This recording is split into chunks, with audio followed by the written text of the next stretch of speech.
Double बनाउन आँटेको। यसलाई चाहिँ पहिल्यै काटिसकेको छु यसरी। अब यसलाई काटेर यस्तो गरिदिने हो। यो माथि चाहिँ किमा हाल्नुपर्छ है।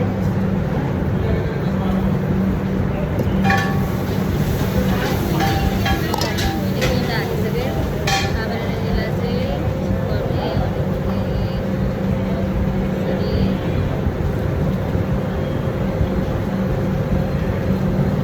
अब यसलाई चाहिँ बनाउने, यसलाई चाहिँ गोल बनाउनुपर्छ।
गाइस यसलाई भन्छ डबल मोमो।